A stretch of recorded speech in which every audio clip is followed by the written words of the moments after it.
I just say a recent? Okay, I thought so. Okay, I thought so, but I just wanted to make sure I didn't do the wrong thing.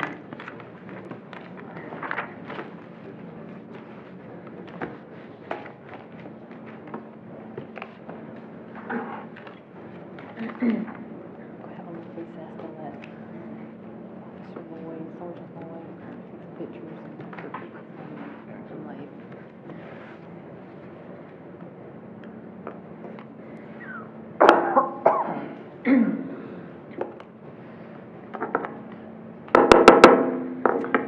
Good evening. I want to call to order this meeting of the Town of Wendell Board of Commissioners. Welcome all of you here tonight. We have a full house. Exciting things happening here tonight. Tonight, Chief Bill Carter is going to lead us in the Pledge of Allegiance. I pledge allegiance to the flag of the United States of America and to the republic for which it stands, one nation, under God, indivisible, with liberty and justice for all.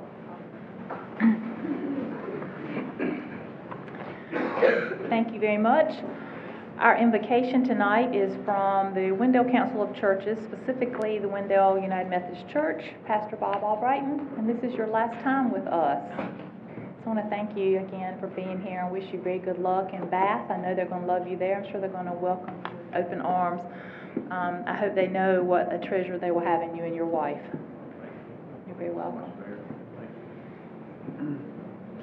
We would like to say that we came here 5.5 years ago, and Wendell became a major part of our hearts, and some of our hearts going to stay here because this is just a wonderful community, and we have come to love you and the community very much. So we hope to keep the friendships, even though we'll be living somewhere else. And as some of you have said, I can continue to pray because of Wi-Fi. I can pray all the way from Wendell, all the way from Bath. That's right.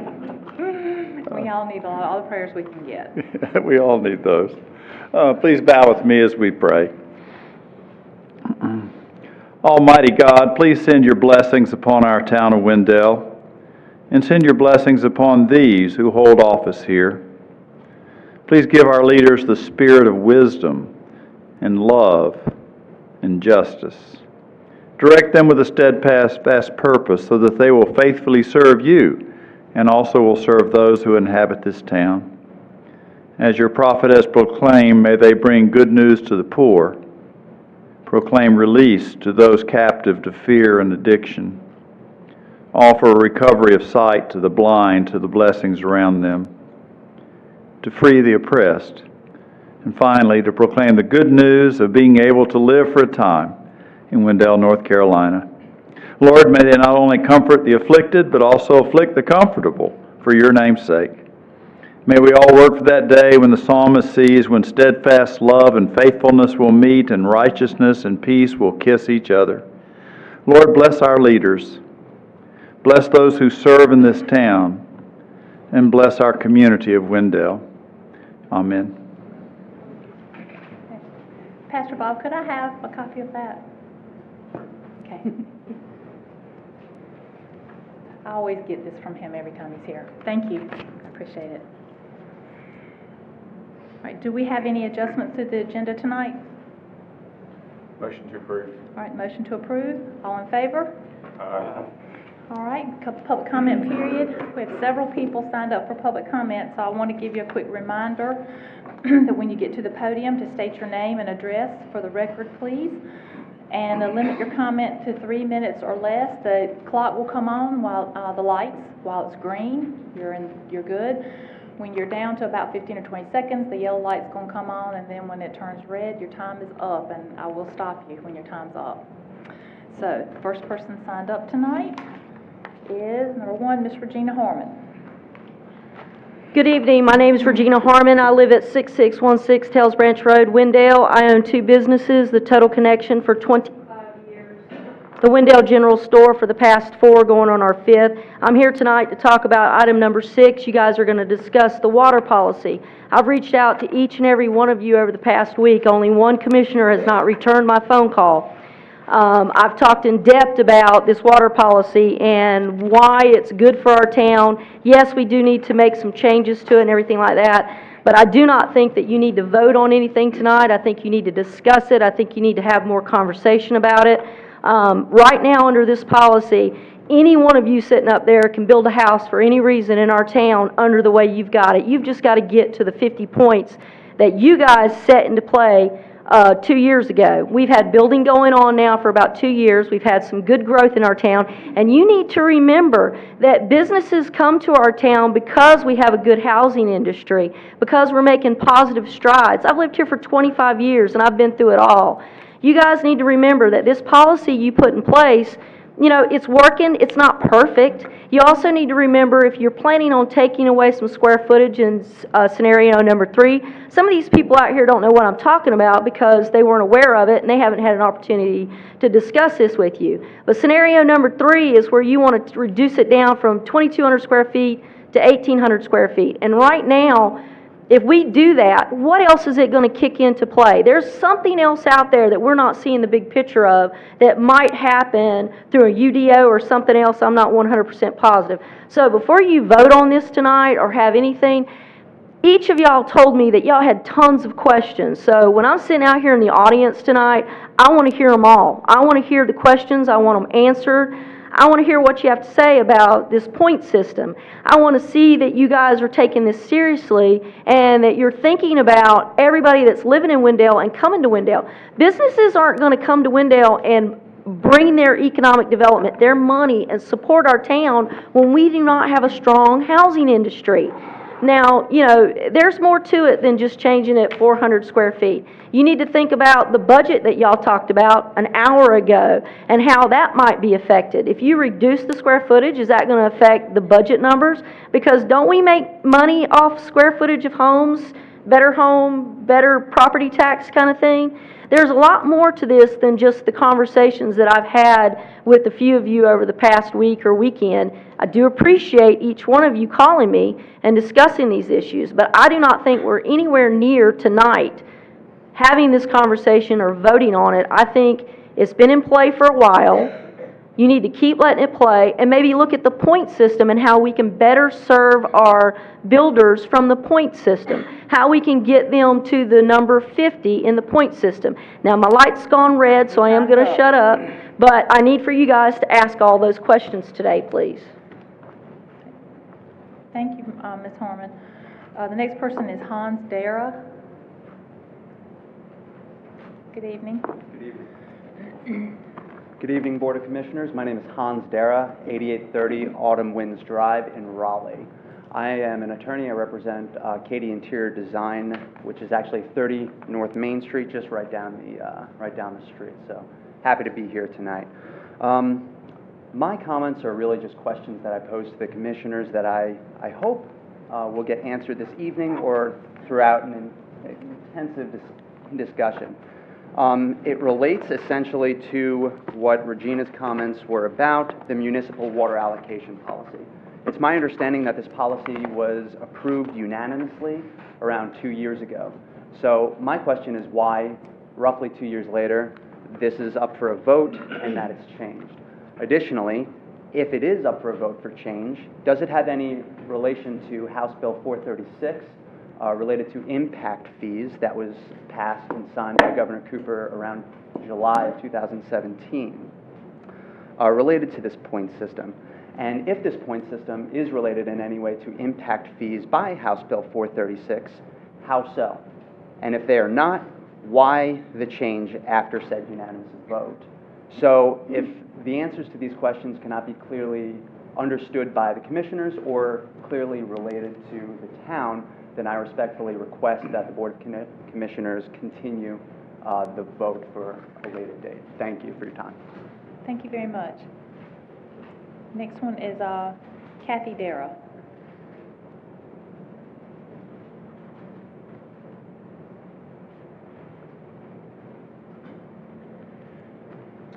Hello, everybody. Pardon me. My name's Kathy Dara. I live at 3512 Coach Lantern Avenue in Wake Forest. My family is here investing in Wendell. My concern, again, is that I do not know enough information. I'm talking about the water, same as Regina. And I don't think that at this point I clearly understand, and I hope those questions are answered this evening, as to why we would want to roll backwards. I think that these things were set in place 2 years ago to move Wendell into an area where we compete on a level playing field with towns like Knightdale and Rollsville that's growing.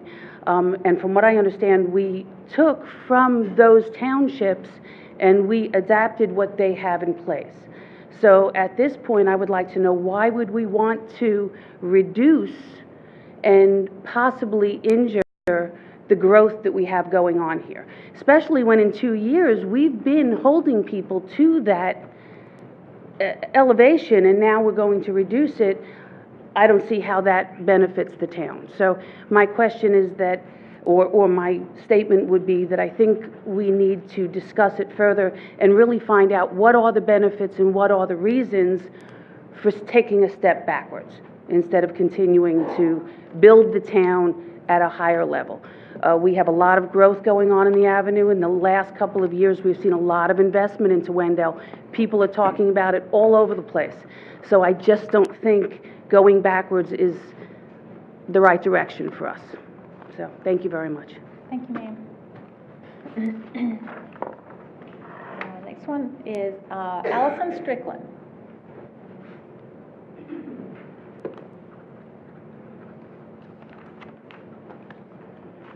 Good evening. I am Allison Strickland. I live at 236 Liberty Star Road in Wendell. And I'm really delighted to come tonight and personally thank you all for your support, hopefully, of Interact again this year. I had the pleasure of standing in front of you last year to thank you for your support at that time, and wanted to let you know what we've been able to accomplish this year with your support. This year, Interact has provided services to 9,700 of our Wake County citizens through support of domestic violence and sexual assault victims and their families throughout our area.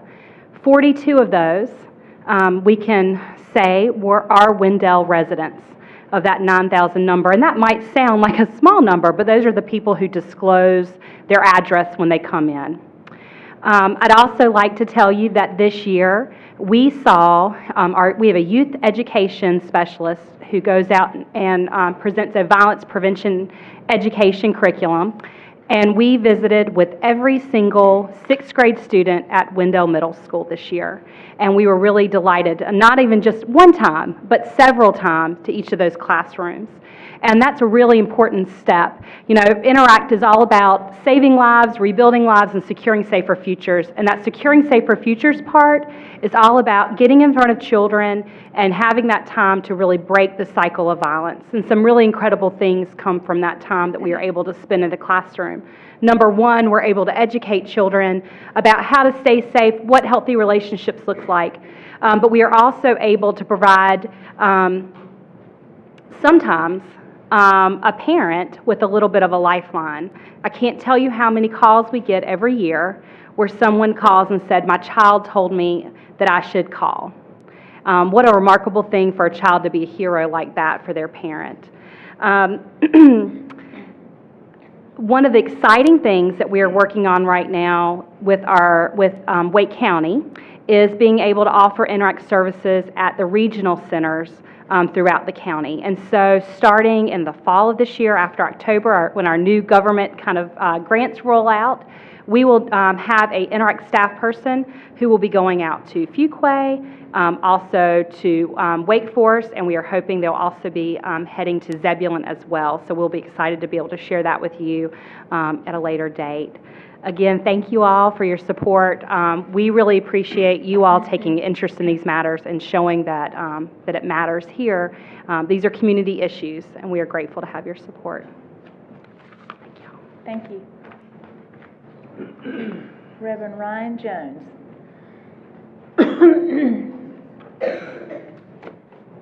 Good evening. My name is Ryan Jones. I'm the lead pastor of a brand new life-giving church coming to the Eastern Wake County. And we have found, I believe we've found a home here in Wendell. The Wendell Community Center and us have begun talks about that becoming our home here. We are a non-denominational church. We are in the same network as a church called Hillsong in Sydney, Australia. Very, very contemporary type of service. We also know that this town has many amazing churches here. And so we're not coming to be better. We're coming to be another great church among the other great churches that are here. And so we support the other churches here and want to be a part of what they're doing here as well. We know that this community is growing very fast. I think it's been said that the whole Wake County or the Raleigh-Durham area is 7 people move to this area per day. And so, and I'm looking around and I see that Wendell is a perfect community nestled between 2 other communities that are growing just as fast. Knightdale is growing very fast, and so is Zebulon, we're seeing as well. I'm from Zebulon myself. I reside at 4214 Vineyard Ridge Drive in Zebulon, and I find myself here in Wendell more often because of some of the amenities here, particularly the coffee shop that the Daras have put here. That becomes my office at many times. And so I want to encourage anyone, if they're interested in finding a little bit more about a safe new church where they can explore their faith and find out who God is in a way that that is a little bit more easy for someone that has not been in church. Maybe they've been on the sidelines for a long time, or maybe been hurt in the church, or just not sure about church in general. We want to provide a safe environment for anybody and everyone. We are particularly focused at new believers or people that have not been in church. So we never want to take people away from other churches. We want to encourage people that are outside of a church to join a new safe community. So I thank you again for your time, and if you're interested, please feel free to look us up on the internet and look at our beliefs and core values at www.innerstate.church. We did not spell it wrong. We believe that God looks at the inward-most being, and so whereas we look on the outward appearance, but he looks on the inside. So we're not interstate like the car, but interstate church. So thank you again. Very much. Thank you. Do we have a motion to approve the consent agenda? Motion to approve. All in favor? Aye. Item number 4 is recognition of promotion of Officer Justin Lloyd to Sergeant. We're going to be hearing tonight from Chief Bill Carter.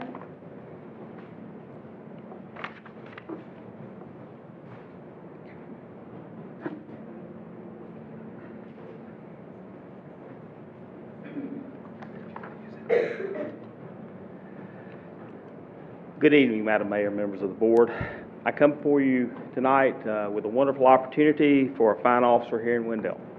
The badge that we carry dates back to medieval times, to the coat of arms that represented who we serve, to wear over our hearts, to protect us in battle. It has moved forward. As someone recently wrote, the badge represents the public trust with which we have the authority to act and to which we have the duty to remain true to.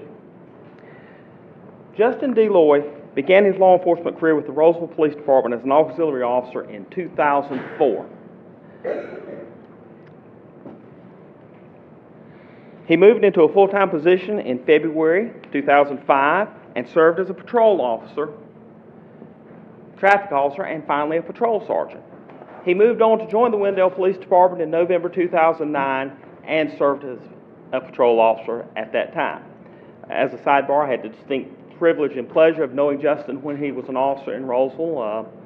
Being a similar small growing town, we got a lot of time to spend together there in Roseville and have come full circle and continue to work together.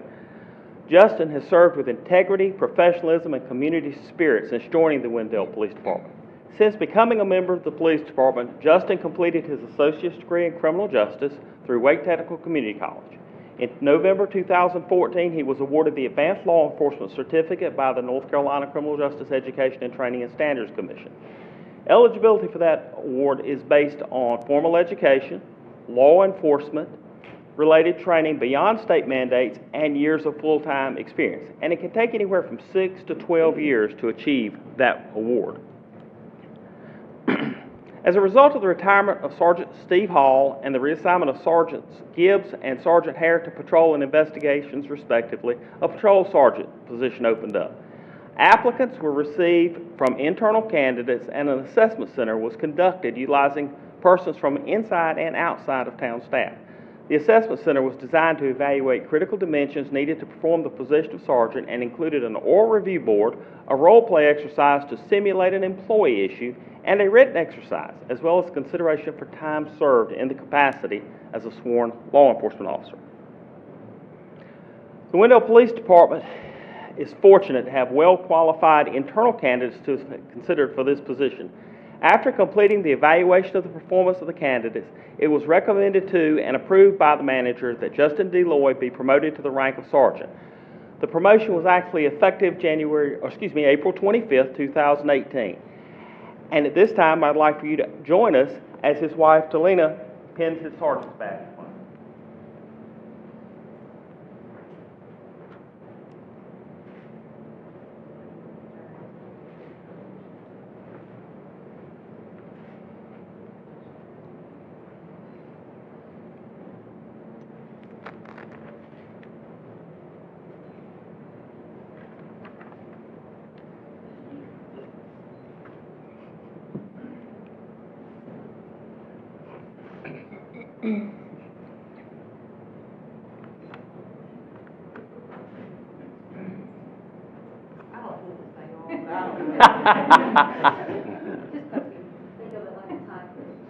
Yeah. Congratulations, Sergeant Lloyd.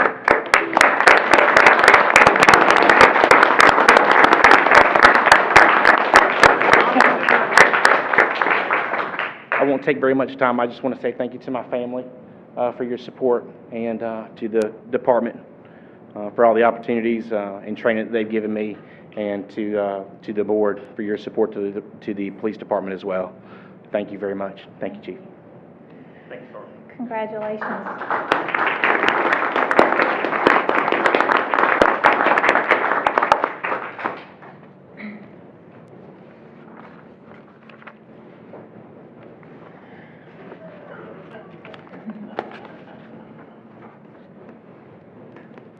Congratulations, Sergeant.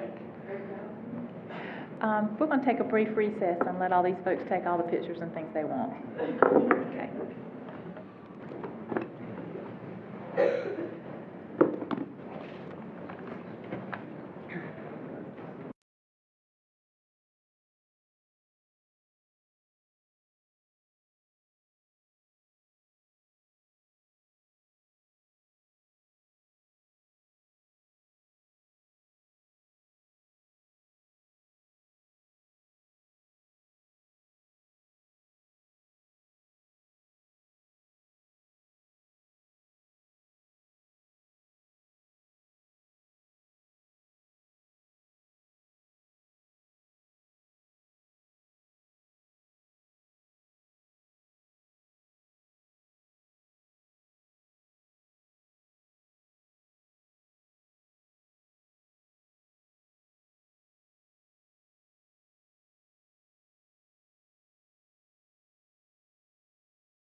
started, where'd Mike go, but he's hiding behind him.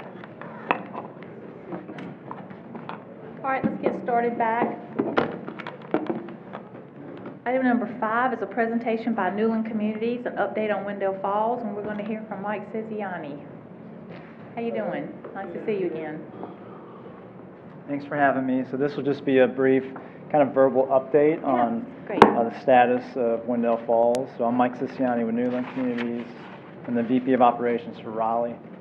And so I have kind of some facts, figures, some updates, and then I'll give you kind of just a brief update of where we're at last year, what we're seeing this year, and kind of what we're expecting to see going forward and some of our planning efforts that are ongoing.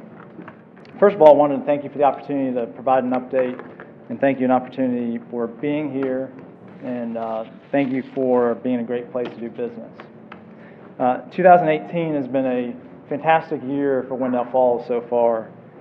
We actually hit a milestone this past month where we've sold over 500 houses since we opened up Wendell Falls in 2015.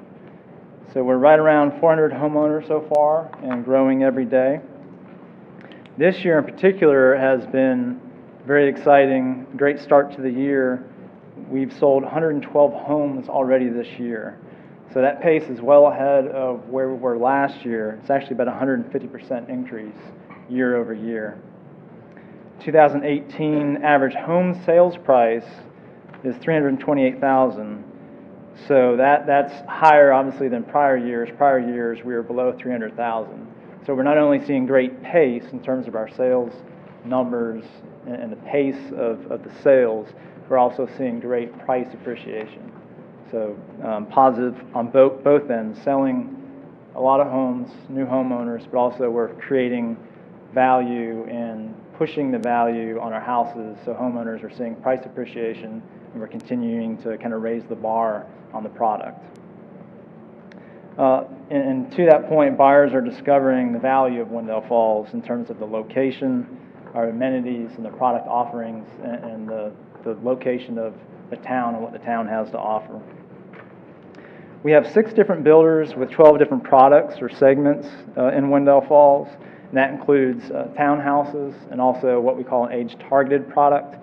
It's not age-restricted, so it's targeted, and that means you don't have to meet certain qualifications or age limitations to buy the product, but the product is designed for an age that demographic that prefers lawn maintenance, and there are certain kind of design standards that create a desire to live in that product, mostly ranch, one-story living. So again, it's not age-restricted, it's not a retirement, it is age-targeted, and we're seeing a great mix of buyers that are seeking that product. The builders we have currently include Dan Ryan, Garmin Homes, Royal Oaks, Capital City, David Weekley, and Homes by Dickerson. Also recently this year we've had some great accolades, also some press. Earlier this year there was an article in the News and Observer and also the Triangle Business Journal touting the growth of the area, Wendell Falls, and also our plans for commercial, office, and retail space. Also another neat piece of PR that we received was there was a article in Builder Magazine this past April that focused on Wendell Falls' first net zero home. And net zero means basically the home produces as much energy as it consumes, so it's net zero. And that was our first net zero home. The home was built by David Weekley, and they've built a few of those as a company, but it was great recognition for both the builder, the town, and also Wendell Falls. The other neat thing about that home is it had a Tesla battery wall, which is pretty innovative and one of its first.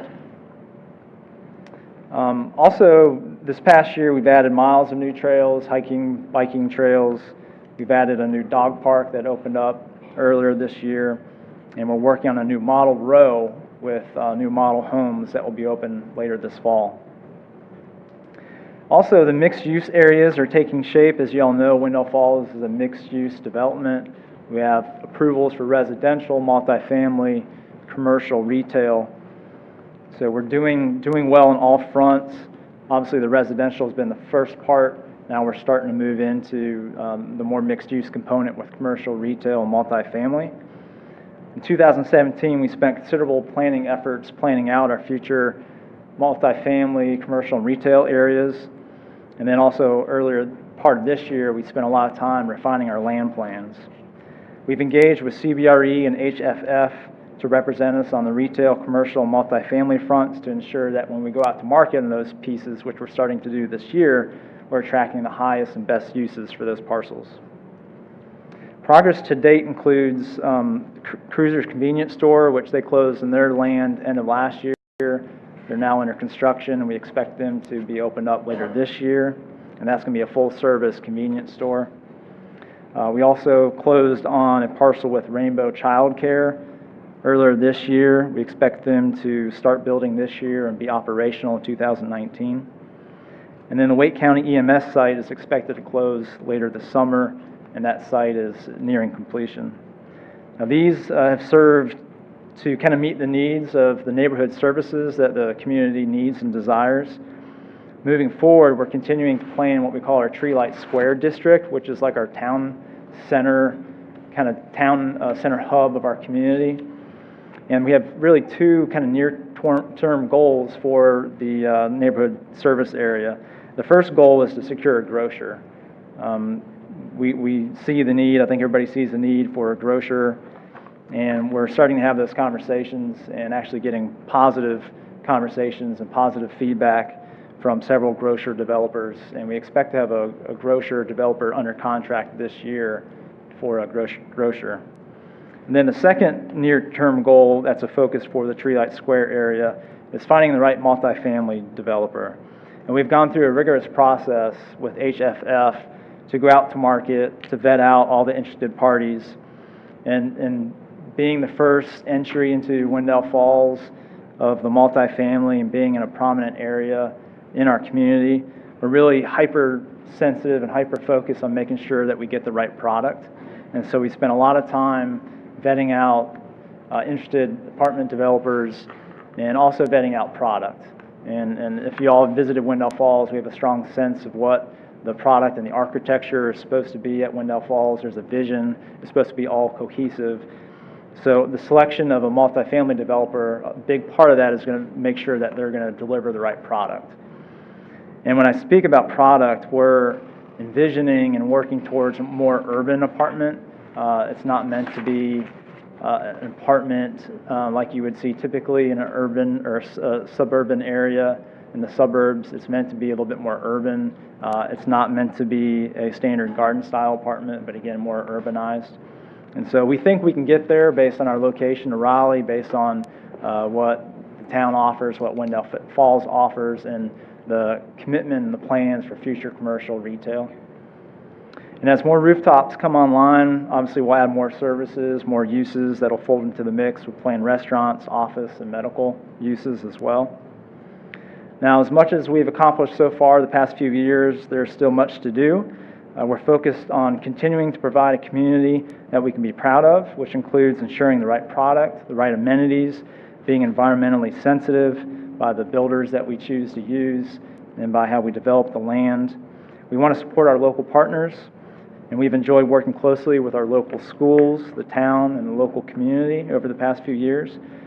We also want to continue to build our trail network, and we're looking forward to working with the town and the county on creating a future greenway trail that'll benefit the town of Wendell and also eastern Wake County. Now, kind of as a preview for the remainder of the year, some of the things that we're continuing to work on. Obviously, one is the continuation of residential development. As I mentioned, we've had a robust sales year. We're trying to stay ahead of the builder demand and the customer demand by developing residential lots, planning future residential phases, making sure that we get out in front of it. We're also continuing to plan our future commercial, retail, mixed use, and office areas as well. And as our teams work on these plans, we've started to identify some areas in the PUD and the development agreement that could potentially need some tweaks as we finalize these plans. So just as a preview, wanted to take this opportunity to mention this. As you guys know, the PUD and the development agreement were amended in 2015. I wasn't here, obviously, when that occurred, but it's clear that both the town and Newland did a great job on putting those documents together with a long-term vision amongst many unknowns at that time. It's kind of hard to, you can plan for what you know, it's hard to plan for what you don't know. So I think the documents that are in place, I'd say 98% of it is spot on. Obviously, as you continue to get closer and closer to something, you can see it with kind of better vision and it's in more focus. So that's what we're doing. We're starting to get those unknowns a little bit more in focus. And as we're starting to get those more in focus, we're seeing some, I'd say mostly minor things, kind of phase lines, just making sure those align correctly with the residential areas and the multifamily areas. There's different zones in the PUD. And those lines were drawn probably with the best information at that time. Again, pretty close to being spot on, but there's a few tweaks that we'd like to make. And so we've discussed many of these with the planning staff, and our intent is to make sure that when we do submit something, and we're hoping to do that later this summer, that it gets full support from the planning staff, and it's a continuation of making sure that we meet the unified goals and vision for Wendell Falls. And so with that, I'll just thank you again for this opportunity to provide you an update. Thanks again for allowing us to be a part of the community. And I guess I'll see if there's any questions. Does anyone have any questions? Comments, anytime? All Okay, right, well, thank you. Very much Appreciate for being it. here. Thank you. Congratulations on a great year so far. Item number 6 is a discussion of the Town of Wendell water allocation policy. Mr. Bergmark. Thank you, Madam Mayor, members of the board. Tonight you're being requested to just receive some information from staff and give any direction that you may have to us. As requested that staff come before you and just give a status of where our water allocation policy is now as an update. We also did have some items that at staff level we've noticed some changes to the scoring system, little tweaks here and there with some things we thought we should prioritize a little bit more, other things not quite as much, and a new item dealing with a new kind of recreational amenity. Those are not especially time sensitive, but since we were asked to bring this up before the board, at least wanted to make you aware that there were some things that staff would like to address, if not tonight, then just at some point before this board. You have, as attachment A to your report, a copy of the current water allocation policy, and those tweaks that I mentioned that staff was looking for are redlined within that text. Let's see. So a little bit of background. Water allocation policy, it's additional standards that need to be met. So we have our Unified Development Ordinance. This is our general development regulatory ordinance. But this is an additional step in order to get water allocation from the town. This is a vital and limited resource, although we can purchase additional allocation from Raleigh. So the purpose behind the water allocation policy seeks to advance the goals of the town by prioritizing when allocation is given to different developments. In general, looking to create a more diversified tax base and a more diversified housing supply as well. And they do this through a scoring system where every type of use or proposed development receives a certain amount of base points, and you need to receive at least 50 points in order to receive allocation in general. Some uses are very desirable, and they might just get 50 or more right off the bat. Other uses are seen as things that do not advance our goals as much, or that we already have more of a supply of, so they might start off with a lower amount and have to pick up an extra 10 or 15 points, whatever it may be. I did want to mention that in general, residential development often doesn't kind of pay its own way in terms of the cost of the services for residential development typically outweighs the amount of tax base that you get it. People will say, well, you need rooftops to get commercial. That is true, but I did want to just point out that that's part of the reason for looking to try to to change our percentage of residential versus commercial. At the time the policy was adopted, and actually I think it's only changed 1%. We're still pretty much a bedroom community with 75% residential. Our tax base is 75% comes from residential versus 25% coming from commercial. We'd really like to try to over time shift that needle to more of a 60-40 split. And so we're looking to, again, have these different scoring systems in place to try to get a higher property tax value, to be able to do more things in town, get more diverse housing, both in terms of the size as well as to try to create different housing types in terms of townhomes, apartments. Right now, we're very heavily single-family development. I think when this policy was adopted, we only had 0.5% of our total residential was townhomes, and we want to kind of look to try to change that over time.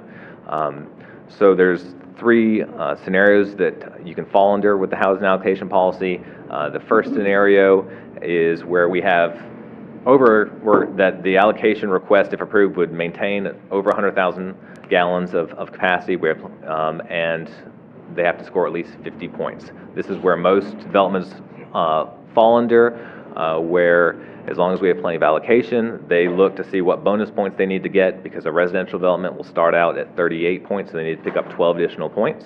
So as long as they pick up those 12 additional points, we can approve that without it coming before this board. Town manager can approve that. Second scenario, we probably won't come across for a long time. This is where if approving it would bring us below 100,000 gallons per day. We have several 100,000 gallons per day of excess, but if that were to occur, it would have to be approved by the board rather than at a staff level, and they'd still have to get those extra points. The third scenario is referred to as a special exception. This is something that was put in to try to make it a little bit easier for infill development to come in that may not be as large and may not be able to absorb the cost of those extra points quite as easily as your typical development. So there was some set criteria in place where if they were within the primary corporate limits or had applied for annexation to the primary corporate limits, there were 20 acres or less in size, and there wasn't available land that they could bring into this development adjacent to it, that there was not evidence that a non-residential use would be a viable option at this site. And finally, that the proposed homes would be at least 2,200 square feet of heated space. If all those criteria were met, then it could qualify for a special exception where it does not have to pick up additional bonus points, and the board can approve this request and kind of go through these criteria and say, yes, these have all been met. So this is the item. This scenario is the one that's received some discussion tonight. In general, those extra points you get kind of fall into four categories: either abatement of an existing nonconformity or public infrastructure improvements, some green development standards that might deal with LEED status, or could be doing some additional stormwater, such as bioretention or something that's not being required, but you choose to voluntarily do it in order to get extra points to this process. Some that deal with outdoor enhancements, landscaping and the such, or transit improvements. We haven't really hit that last portion, but there is some points there just in case for the future. And then amenities. So this is the one that most of them fall into. This only really applies to residential components where you could do something that's not required by the UDO, and you put in some basketball courts, some volleyball courts, or a pool or anything. There's a whole list of items. So the idea is, if they have to pick up 12 points, they can kind of pick and choose among these different categories where to try to get those extra 12 points. And this was approved back in 2016 with the idea that some of these points could change over time for these bonus points because they're based on our priorities, and our priorities may change. So it might be something that right now we really want additional greenways. That's part of the reason why staff is proposing scoring it a little bit higher than it is currently under the policy. And over time, we might have something else, and we'd shift that. I think that's all I will give, and unless there's additional questions, I'll be happy to address anything the board may have. I'm going to give everybody a chance to ask some questions in a minute, but you did a fantastic job going over it, but I'd like to explain it as well, because I feel like in my conversations the last few days and last few weeks, a lot of folks do not have an understanding, and that it was expressed tonight in our public comment about how this works, and it is complicated to someone that's not their wheelhouse. So I made some notes, and the first thing that came to mind to me is, how does it work? What triggers it? Well, any construction triggers it. And so that's everybody falls underneath the policy. The goal is to keep in mind that our current tax base is 75% residential and 25% commercial industrial. So we wanted our policy to promote and encourage non-residential development until we reached a ratio that exists in other communities. This is the result, this policy is the result of many, many, many concerns that have been expressed to me, and I'm sure there are others, by citizens for the desire for shopping and dining opportunities and other amenities. Our goal, like Mr. Bergmark said, is to get 60% residential, 40% commercial industrial. The purpose of it, which is kind of different from a goal, is to preserve and enhance property values, manage our limited water supply, promote economic development, please don't forget economic development, and incentivize smart growth practices.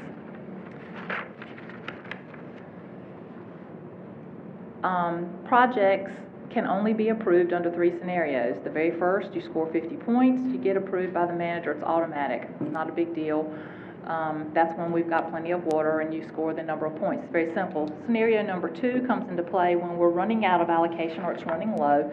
And so we've got to make sure that a project that comes before the town is really worth it. It's really worth some of our resource of water, and we have to take a look at it. And we've listed, and I won't bore you with all of them, but there's several categories 9 here, and you have to be able to show that you have approved or that your project substantially advances 3 of those categories. And there are various things like creating employee, diversifying housing, preservation of an open space, creating an outdoor enhancement, transit improvement, and things like that. Jobs, I think I may have said that. I think that's an important one. So, but that only comes into play when our allocation is low. Scenario number 3 is a special exception when a project that is a major subdivision, only a major subdivision, scores less than 50 points. And it is required that for a project, the major subdivision, to fall underneath that, they have to meet all of the following conditions. It must be in the corporate limits. It has to be less than 20 acres in size, and there can be no vacant or undeveloped land of 10 acres or more nearby. The reason that is there is because of the 20-acre requirement. The market will not support as non-residential that would score more base points than a major subdivision, so it could not support something non-residential there. And then here's the one, as Mr. Bergmark said, that seems to be causing the most heartburn. All homes have to be 2,200 square feet of heated space. Now, in everything that I've just said, any size home can still be built in Wendell under this policy. Nobody's homes are excluded.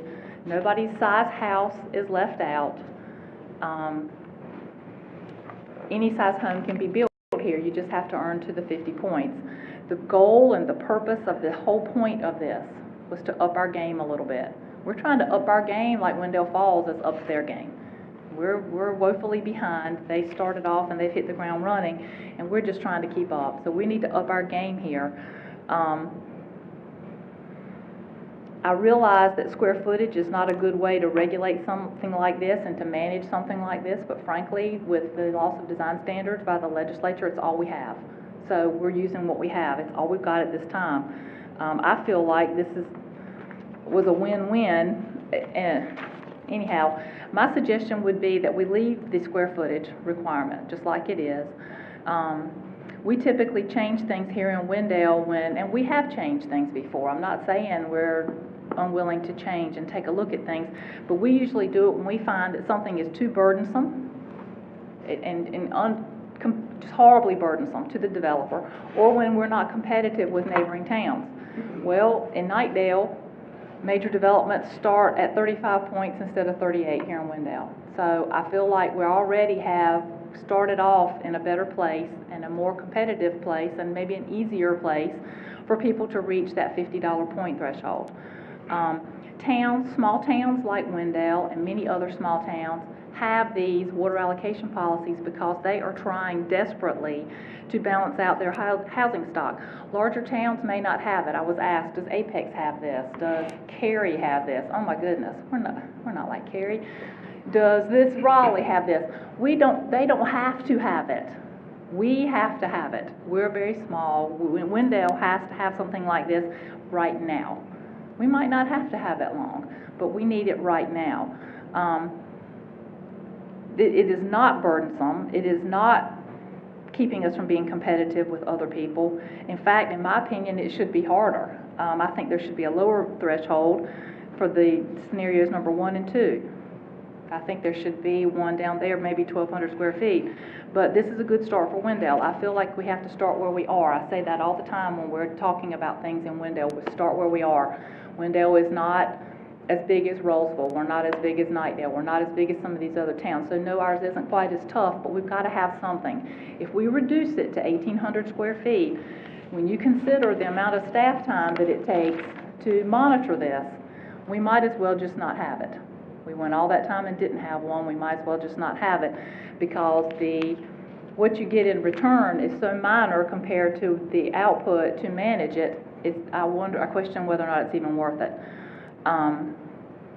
If we're going to make any changes, it would be my suggestion that we change the way that points are earned. We have a variety of ways that we earn points. I think we need to have some more. I was asked today, actually, could we buy points? I don't know. That's something we need to check on. I'm not sure if we're permitted to do that, but we might want to check on that. I'd like to see, personally, points increase for amenities and improvements that are right within the development that's in question. If it's a residential development and they want to put in some increased landscaping or a nice pretty sign when you come in, or maybe they'd like to put in a little pocket park or whatever their choice is. The whole point is, it's whatever their choice is, I want them to be able to do that. And don't the people in that neighborhood deserve that? I would much rather someone, even if they're in whatever kind of neighborhood they're in, I want them to have the benefit of the improvement that their developer makes. So I think unless you cannot, it needs to be in that neighborhood. What else was I going to say? Just that I think we need to do a little bit more and make it simpler for people to earn the points. One last thing, I think that we have an obligation to protect the investments that people have made in our community. There are people who have come here, and in the last year or two specifically, not to mention the ones who've held on by a thread prior to that with their businesses, and they've invested in our town. They've located their businesses here. They are building homes here, and they are doing things here based on our assurance that we're going to protect them and protect their investment. And we are letting them down if we don't do that. And in fact, if we don't do more to diversify our housing stock and get our ratio to residential to commercial and industrial in a better place, we owe these folks that. I want us to entertain some options of how we can make it better, but I do not want to reduce the square footage. And that's my opinion for now. Does anyone else have any comments that they would like to make? I have a couple. Okay. So I'll start with, there was some public comments made that this was the first that you heard about it. We need more time, and that this is the first time you've heard about it. I apologize to you for that. This issue came up, at least in my purview, about 3 months ago. First time I heard about it. I read through the policy, and it was a very clear and easy distinction to me. The 1,800 square foot, you couldn't build my house under it. As a matter of fact, you couldn't build Commissioner Myrick's house under it. I imagine we're getting close to Commissioner Boyette's house under it. Doesn't seem like we're setting an arbitrary number. So I asked, David, where's the number come from? And I'll get to that in a second. But 3 months ago, when it initially came up to me, I did exactly what I always do. Had a conversation with the mayor. Then I had a conversation with staff where I asked for us to bring it up. Now, if you're concerned about the process, the way the process works is a commissioner asks for something to be put on the agenda, and it's put on the agenda. So I asked for it to be put on the agenda no less than 3 meetings ago. It wasn't. And then another commissioner made it. Same request. Asked for it to be put on, asked for it to be brought up for discussion. The reason we want to bring it up for discussion is so we can have this conversation with everyone sitting here, the attorney here, everybody here, right? At some point, what's the recourse? So I maybe was more forceful in my last request to make sure that this got brought before this board, because I've been asking for 3 months. And time's not one of those things I have a lot of. And I did digging in. And if you want to talk about the policy, let's talk about the policy. So we're going to incentivize economic development. We're going to incentivize industry to come here. We're going to incentivize all of these wonderful things that sound great on paper. We just left a budget hearing at the state today where we're going to incentivize, hopefully, Apple. And you know what they wanted? Tax abatement, cash, long-term security. You know what they didn't ask for? Water. It's a fundamental thing that government provides. No one is going to say, oh, and if we go to Wendell, based on their water allocation policy, we won't have to build a miniature park, and they'll still give us water. Because when people come to town, getting water is not something that they should have to be concerned about. It's just not. I've got a fundamental problem with that. That said, we're a working board. We work well together. We all work well together. We kick ideas around all the time. So there's a lot of things that are policy here that I may or may not agree with. And what we typically do is collaborate. So on this one, if I have a fundamental issue with it, well, I found one tweak that is a tweak, and that's the square footage. The bigger piece for me is that we did a lot of things okay, and we did some things not as okay. If you want to talk about Knightdale's policy, their allocation is different. The points are different. The point structure is different. But Section 3 is not. It is a very, very targeted piece. It is, you have to have less than 20 acres. I personally don't like the fact that we as a government say your neighbor can't have land that's undeveloped, because if you could potentially buy their land and add it to your land, then you can't do it. I've got a problem with that. That said, not trying to address those. I would go a step further and ask everyone to think for a second, what other service, when government gets mad at another level of government because they took away our controls, what service are we going to leverage next? Obviously, kids moving into town has a tremendous impact on Parks and Rec. So you can see our Parks and Rec budget over the past years and how we have to increase and how we have to spend more money and how we're going to have to grow that department. Why not a Parks and Rec allocation policy? Why not a police allocation policy? If more people move to town, we're going to need more police officers. I wish Mr. Dara was still here, because I'd love to answer his question on impact fees. This is it. This is our workaround. This is our workaround to get impact fees and try to get design standards. And if we were getting design standards out of this, I might have a little better feeling about it, but we're not. All the points we're adding up here or the vast majority of these points are off-site improvements. So the people that live in those homes who are paying a higher price because the person that built their house had to pay a higher price to get them water, likely are not seeing the improvements. The improvements are on the other side of town. They're not there. They're not in there. And the ones that are, I've got some more questions, because if we put in a fire pit or we put in a gazebo or we put in one of these things that gets us points, who takes care of it? Are we, the government, going to mandate a HOA? Maybe that's a conversation we need to have, but who takes care of it? It's great to build a fire pit, but if the fire pit gets grown up in grass in 2 weeks, I mean, I don't want town staff taking care of that. There's a lot of there. One of the other things that just fundamentally bothers me is my integrity has been questioned. Why I'm doing this, why I'm pushing it. I had the experience of having somebody give me a phone call, ask me a question, and before I could get back to them, there was an email sent with my name and what I was doing and where I was doing it. 252-904-4381. Any time of day or night, that's my cell phone number. It is literally everywhere I can find to put it. Call me. I don't have a motive other than trying to make this town a better place. I personally think if you lower the number to 1,800, you're going to capture a lot more people, and you're going to get infill development.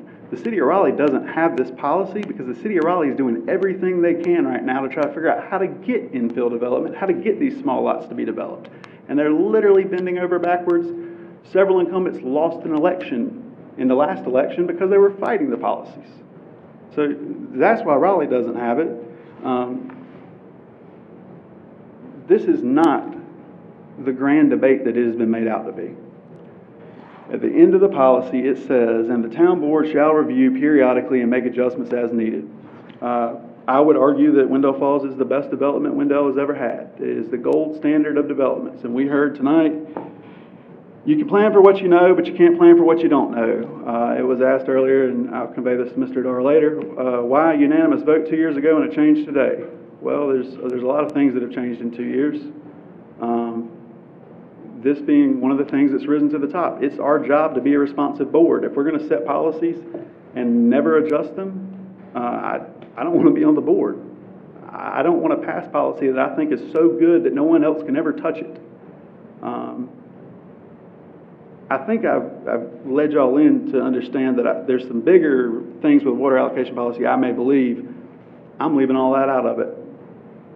David, how many people have gone through the allocation policy under Section 3? This would be the first. We haven't really had another development under that 20-acre and met all those other requirements. So the only other ones that have gone through the water allocation policy have gone through the scenario 1. So this is not, while the policy itself may have been tested in other areas, it has not been tested in this area, and we ran into a snag with this area. The other piece of that is there's not a whole lot of property inside the corporate limits that meets these qualifications. I would put that number under 10. I think that's a fair number. David, the 2,200 number, where did we come up with that? What formula did we use? So when we were looking to try to create a large, grow the house size a little bit through this special exception, we looked at some of our neighborhoods that were being built at the time. I believe it was Foxborough, Groves, maybe Edgemont. I can't remember if we looked there, and looking at where their home sizes were coming, and in general they were hitting at least that 2,200 number. So that's how that number was originated. But no grand gold standard of a number. It was a number that, and as somebody that works in public policy every day, sometimes we make the best guess we can make at the time, and I think 2,200 was a fair guess. The other piece that I think we need to be cognizant about policy is if we want to see our policies work, we got to be willing to work with them. Not throwing the baby out with the bathwater is a good thing. Talked about needing a strong housing industry. I think that if you look at the housing numbers and the development numbers in Wendell, they're strong, and I think that we have a strong new builds as well as just people moving to the area. The last GPS report we got that had an average square footage, it was in the 1,600s. Is that correct? Yes, I have that here. Currently, our average house size is 1,685 square feet.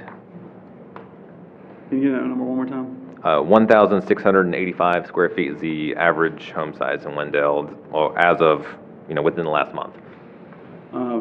So I think the pragmatist in me would say that it would not be appropriate for us to require anything more of a residential customer than what we're building on average, but I'm fine with deferring on that as well, which is why I said 1,800. This is not rocket science. This is a policy that has changed and will change in the future. I agree that there can be some tweaking, and I'm happy to look at the tweaking of the points whenever everyone else is ready to. The length of time that it has taken to get this on the agenda has given me a fair amount of time to do the reading. If you want to read the theory of our policy, it's all there. I'll tell you that it does look a lot like Knightdale's policy, right down to the words.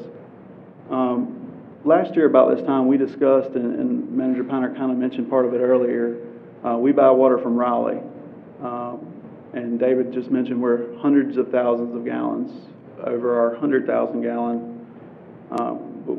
I recall us last year looking to give allocation back to Raleigh in a way of reducing the pro forma. which is fine. I think it's a good move where we can lower water rates for folks. But the very beginning of this policy states that this is about water allocation. Well, we're showing we don't need a water allocation policy. We're getting ready to give water back. This has become something that it should have never become. And to the folks that have been involved, I apologize for that. I hope that in the future, if you hear my name, you call my cell phone. Because I'll happily explain to you my thoughts on it. I've said a lot of words with the hope of giving you a purview of the way I see this. We cannot change it, and you can. You can build whatever you want. And when people come in and they can't build under this policy because 1,800 or 2,200 square feet is too big, they're going to build the same thing that's sitting in a lot of the infill lots now, 1,000 square foot rental homes that won't increase anybody's property value.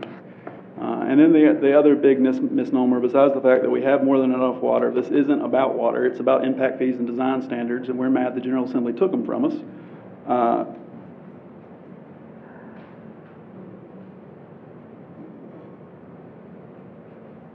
The other piece is that we're using square footage. The mayor said square footage isn't a good way to do this, but it's the only thing we got.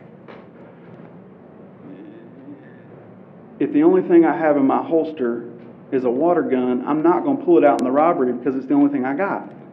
Sometimes it's just not a good measure. I agree. If this policy had more things in it, if we were controlling square footage and design, if we were getting a better product, but we're not. Right now, we're going to get a 2,200 square foot box, if that's what the person chooses to build. It'll be 2,200 square foot, but it'll be things that do not increase home values. You're going to get things that don't add to resale. Where's the resale? Well, Commissioner Carroll can tell you where the resale is. It's in bathrooms and kitchens, and it's where the tile and the granite, it's the hardwoods, it's the things that make things last for a long time. If we had those things in here, I probably wouldn't have as much angst about the whole deal. That said, I have some angst about it. And out of a 15-page policy, I would like to change one number. One number and see how it goes. One number, trust me. One number and see what happens. We were all good with one number that we've now determined is kind of our best guess at the time, and I think that we're smart enough that if our best guess at the time doesn't work on this, that we can change it back. Don't have a problem doing that. That's what public policy is about. You change it until you get it right. But when you lock in and you say never, we can't, no buts, we stop the whole process. And the other thing you do is you make folks like me who really like this and really love this town really hate being a part of this process. Really, really hate being a part of this process. I think that that's all I needed to say. And I'm sure there'll be more in the future. But I'm happy to sit down and go through the whole points process. At the end of the day, I think that, there's a reason this isn't in the UDO. Oh, and by the way, everyone that comes to town still has to comply with everything else we have on the books. This is in addition to. But they're still complying with the UDO. They're still doing everything. And it's a shakedown. At the end of the day, we're saying if you want water, you're going to give us these things if you don't meet these qualifications. Well, if we did it with people instead of types of development, we wouldn't say if you have a college degree, we'll let you pay this much less taxes, or if you have this, we wouldn't do it. And to be quite honest with you, I think when the General Assembly and the Home Builders Association, in all honesty, when the League of Municipalities catches on to this will go away too. That said, I'm not willing to throw it out yet because there's a lot of people in this room that I respect that believe this could work. So I'm not ready to throw it out. I'd like to make one change from 2,200 to 1,800 square feet, which would still be bigger than my house. But I'll get over my moral objection there and move on. But that would be my request, and like I said, I think that request could be handled tonight versus having to wait again, because as I said, it's a very long road to get to this point, and my trust in the fact that we're going to get it back in here and we're going to deal with it really quickly is no longer there, and it's no longer there based on my experiences in following the rules and trying to get it to this point. Done. Madam Mayor, Because I feel like you've said 2 or 3 things about me that I need to address. Okay. I'll be happy to be done, and I'll remind everyone that under Section 3, this comes back, and it will be a quasi-judicial decision by the board for anybody that feels compelled to apply under Section 3. And all of the conversation, ex parte and otherwise, would be disclosed under that process. So I felt like that's why it's appropriate to have a conversation tonight. Done? Yes, ma'am. Before every town board meeting, I meet with the town manager and the town clerk, and we talk about the agenda and what's going to be on the agenda for the next meeting. Ms. Piner brought to my attention there'd been some questions about the water allocation policy. She shared with me some of the questions that she had received. It was clear to me, because of the nature of the questions, that there was a lot of folks who didn't understand how the policy worked, that there were a lot of questions about it. Well, right or wrong, there were a lot of questions about it. And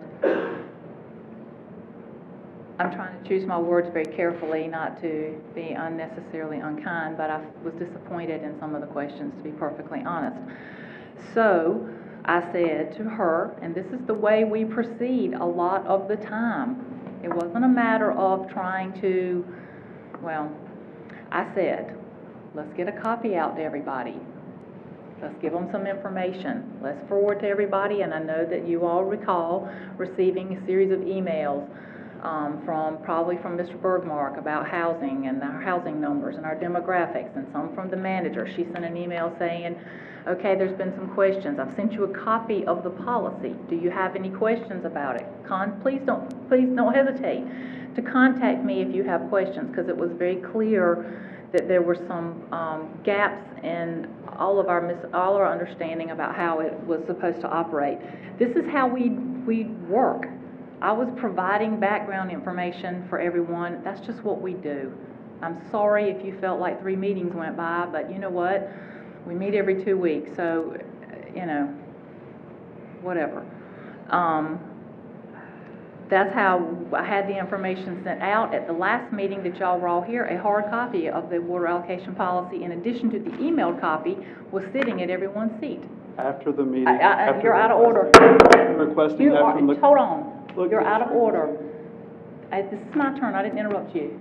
And I didn't interrupt you for the 10 minutes that you talked. You didn't. It's not relevant to the conversation we're No, having. but you made the more than implication that I had done something to prolong this and make it difficult for you, and I'm sorry you've got your feathers in a ruffle about it. But you need to let me defend myself about it. I'm sorry that you feel bad. I'm sorry that you feel like you live in a house that's being criticized. No one has criticized the size of your home. I'm happy to read text messages. Nobody has criticized the size of your home, Commissioner That's Joyner. not what this is about. This is But about you getting the said your policy home correct. can't- I am not going to make this personal. I'm not going to let it get personal. It's about a number in a policy that we either want to change or we don't want to change. I'm not going to go All down right, the I want personal to route. finish my comments, thank you. As far as the water allocation policy in general, I know that Raleigh doesn't have one. I'm sure they are fighting to do their infill development. Wendell didn't invent this. This is just it's a tool that towns use. Square footage, in my opinion, is more than a tweak to change the square footage. It really is more than a tweak. It was never anyone's intention here, and I apologize if you feel like your integrity was questioned. It was never my intention to, and if I did it, I apologize to you in front of everyone. It was not my intention to question your integrity, but you commented that you felt that way, and I think that was right after you had questioned mine. So, it is something that I question voting on 2 years later that was unanimously passed. That was a good point that was brought up tonight. I do believe it's a step backwards to take it away and reduce growth. I think there's no benefit to that. I can't even believe we're having this conversation.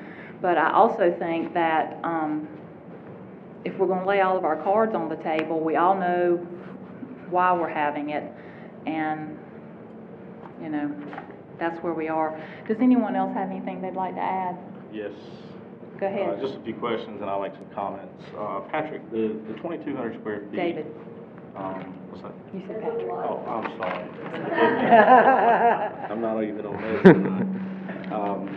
So Dave, the 2,200 square foot, was that brought up to the developer at the time he requested the exemption under the third scenario? Yes, he was made aware of the square footage amount. Okay. Yeah. So under scenario one, the commercial, like a trucking center, under this policy, a trucking center would have 50 points, we'd bring up the water. So scenario three with the exemption for infield, was that to encourage infield development? Is that why that policy was Yes, there? I mean, there was a desire to not have, gaps of small pockets within our, core area that weren't developing. So it was trying to alleviate the, any additional cost to a degree for those that met the requirements laid out in that scenario. And just for clarity, it was our staff that came up with the 2,200, it wasn't a copy and pasted document that we just kind of bought.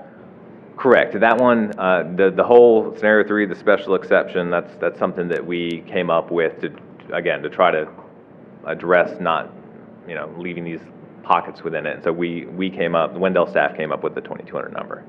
Okay. So, and I fielded a lot of calls last week. Matter of fact, I was telling John, coming home last Thursday from Petersburg, Virginia, all the way to Nashville, North Carolina. I was on the phone about this.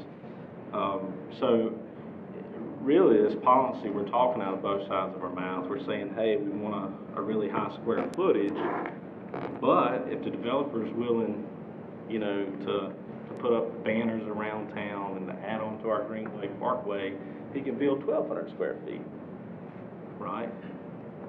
I mean, so in this same policy, if the developer put in an 18-hole golf course, 18 holes, same size as Wendell Country Club, he would still be 8 points shy to get water. After thinking about this, I do not have a problem lowering the square footage to a reasonable number, which is higher than our current average. Because this document says, hey, developer, we want you to build a big house, but if you give us all these amenities elsewhere, not in the neighborhood, build your 1,200 square foot house. So we have no control over that. And a bigger house doesn't always mean a higher quality, and I know we don't have the reins on that right now, or the ability to control that. So,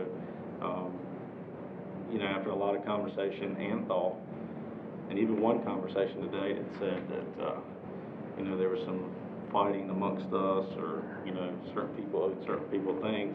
I don't owe anybody anything. Not out there, not on this board. So it would be my recommendation that we lower it to a reasonable amount. I'm comfortable with 1,800 square feet.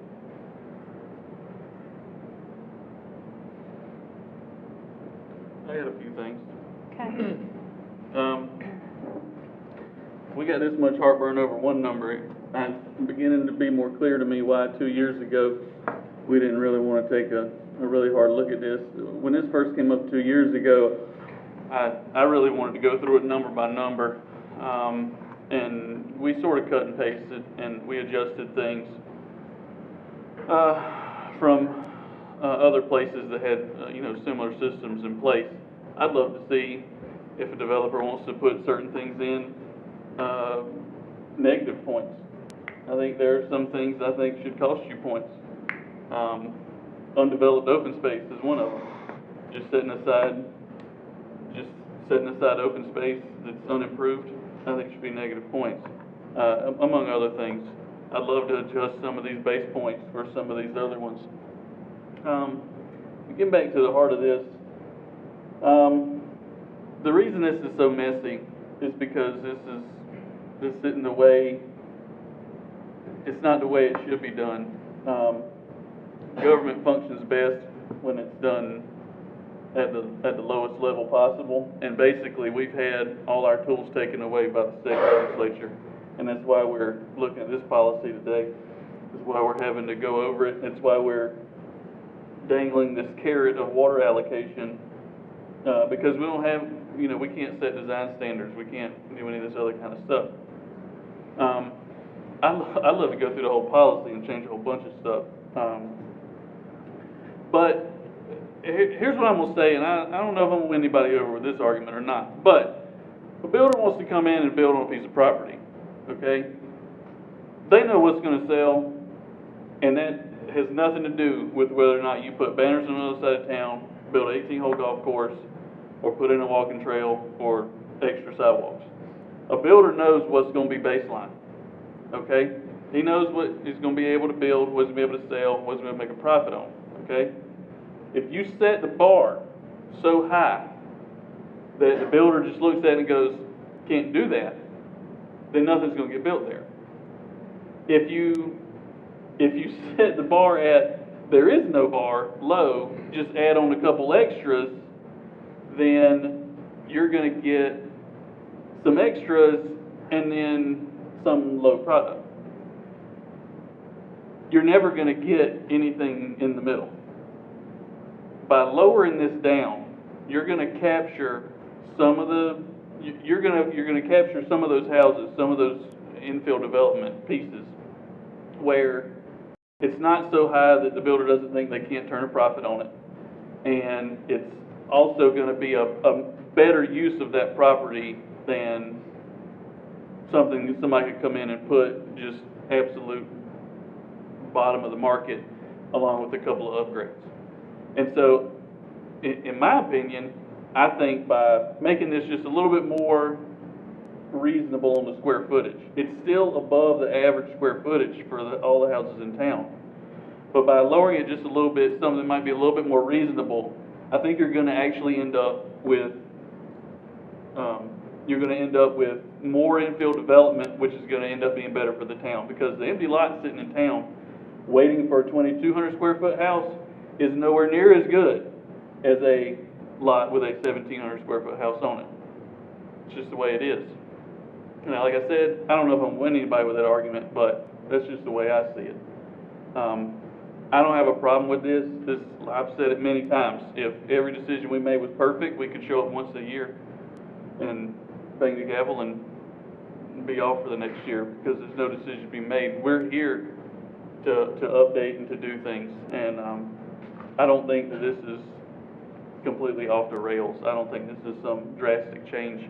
I think overall, this entire thing could be much better done if we could just charge impact fees, if we could just, actually recoup from developers, recoup from builders, and recoup from industries coming in the impact that they're having on municipal services.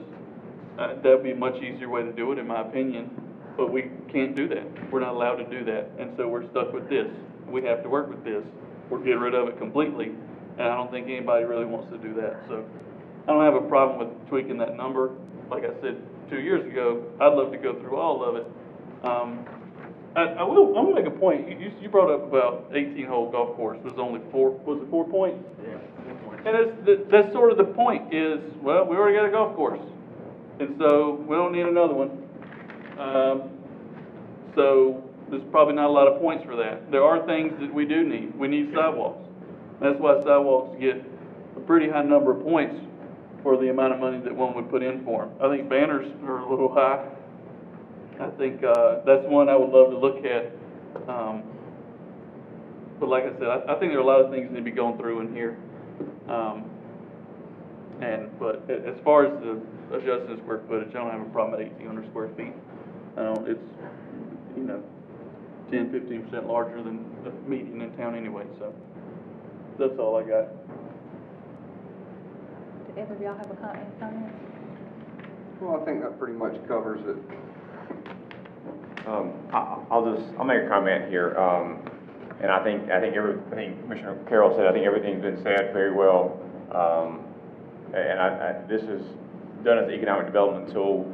I think, like we've all seen tonight, that it's just, it has its holes. I think with all of our documents we've approved as a board, whether it's transportation, whether it's water allocation, whether it's anything, it's always kind of a pliable document that will be modified as we go along. So whether it was 2 years or 2 months, I don't think the fact that we're sitting here again discussing it is necessarily a bad thing.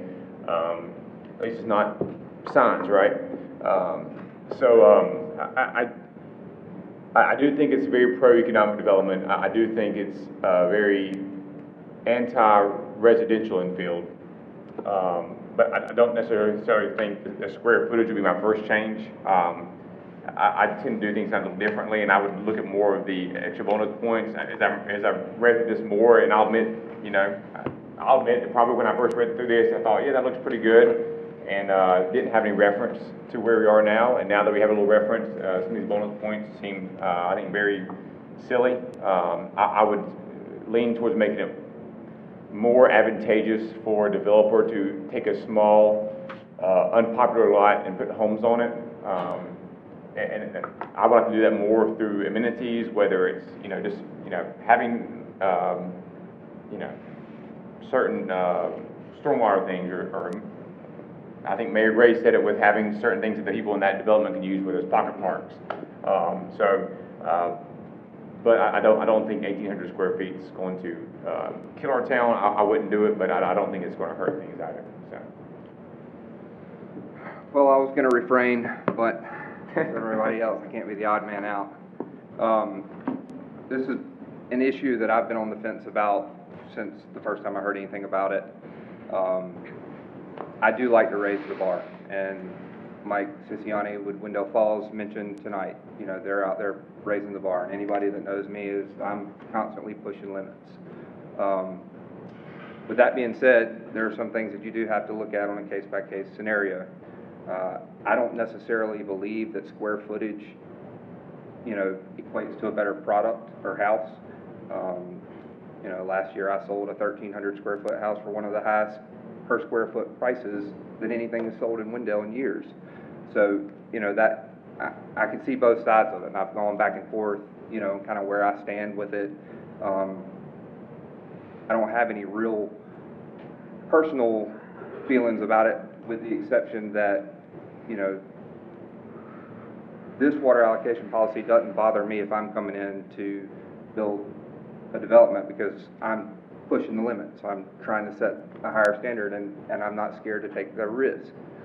I'm not a big-time developer, so the cost is different. There's a lot of upfront cost in development, and so there's that to be considered too. It's one of those things where I feel like it could go either way. I think there's several people in here that live in 1,800 square foot houses that are very nice houses that I've worked on. But also 2,200 square feet, it's a nice house, and so it comes down to personal opinion.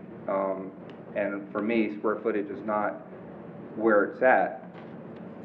And but I don't want to change the policy as a whole. If I had my way with it, we would look at it on a case-by-case scenario. And this is a policy, not an ordinance, and there's ways to make changes to it without, permanently changing it, I believe. The piece of property that has brought all this up is on Academy Street, and it's in what I would consider a less than desirable spot to build a 2,200 square foot house. I understand that. What do we do? You can still build the product, but you have to do a couple extra things. I mean, I don't know. I'm not a developer, so it's just it's a difficult spot to be in. There's been a bunch of different sides to it, and obviously there's been a bunch of talk about this and thought. maybe not in, not as the board sitting as a whole, but with concerned citizens and all sorts of things. So I don't think it's fair to say that there hadn't been any talk about it either. Just to shed my 2 cents on the situation. One possibility, in light of what you just said, Commissioner Carroll, is that when you are dealing with a less desirable place to build a large home, maybe, this is why I feel like we need to kind of take a look at the whole thing and not just touch little pieces of it, but maybe we could look at something that if, say, within 500 feet of the development, there are houses that are a certain size, average size, we could reduce to 20 to 18 in those spots. Like create a situation where an exception within the exception, that if the average is within 500 feet of this development in question is less than, I don't know, pick a number, 12 or 1,300 square feet heated, then the 22 can go to 18. So we preserve the ability to make the special exception a special exception. It's not just about one lot. It's not just about a blank lot somewhere that a 1,700 square foot house would be better than nothing. Because if it's one lot, you can put whatever you want there. You get 50 points automatically. So under the policy, you're good. This is about major developments. This is about a development, 5 or more. It's not just about one house. But if it's located in a place to encourage development in a less than desirable place, or if for some reason the topography is challenging or whatever reason, in this instance, it's across from a cemetery. I mean, that's a challenge, in my opinion.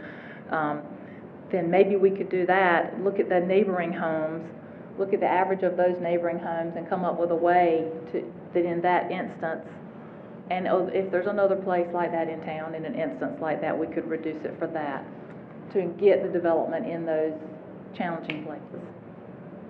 What do you think about that? Based on hearing everyone have a conversation, 2 things that came to light. One, there's a lot more opportunities in this policy that maybe we haven't found yet that we need to go find to make the policy better. And there seems to be consensus on the square footage piece. I will say this before I say what I'm going to say next, and that is, if we set a board work session, which at this point I think is what we need to do, set a work session to work on this issue together. And we come up with a point system that makes it a level playing field that's achieving our priorities and we all feel good about it, I'm fine with changing the square footage, or maybe we come up with a system that doesn't include square footage at all and we figure something else out. I think there's opportunities there, but we got to be committed to sit down and actually work on it. And when do you want to do it? I'm happy to do it whenever you'd like. Before we schedule that, I will though make a motion to reduce the 2,200 number in Section 3 to 1,800.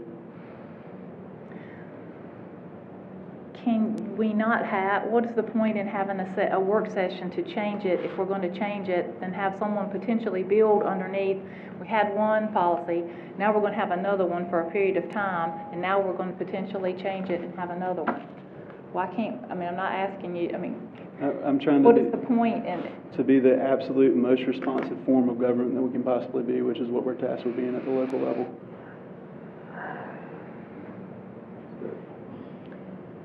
Well, it would be my hope that we would, if we're going to have a conversation about it and a work session about it, then I think that we need to do that. So the conversation in the work session, I think, would be more targeted to the points, which is what everyone brought up. I think David, several have mentioned that they're fine with the square footage being adjusted, but they do think we need to come back and look at the whole point system. So I was trying to accommodate both of those things, which is why I made a motion to reduce it to 1,800, and then I was hoping to go ahead and get a work session scheduled directly after that so that we could work on the rest of the policy. So you're not willing to consider the 22 to 18 if it's in a neighborhood where that would be like I described. Right, but I've been talking and reading about this for 3 months now, and this is the first time that has come up. Like, we can't keep stopping because we got another idea. We can sit down and discuss all the In my ideas. opinion, that's why I feel like we need to wait and discuss all the ideas at once, but that's fine. And just on that same note, you've made the comment that this is something that's been bothering you for a long time. This was a perfect retreat topic for our retreat back in January or February. No one suggested it, which I think is a shame. That would have been a perfect thing for us to discuss that day. Unfortunately, we don't know until we know. I didn't know until 3 months ago, which would have put us in March. And we've had zero people successfully go through this process. So that's another reason for the change. But like I said, I'm not stopping my commitment to getting the policy right, but I think that we found at least one part of the policy that we know can be changed. It was an arbitrary number. We picked it. Now we can pick another arbitrary number and see if that works. If it doesn't work, we can change it. That's what we do. That's our job.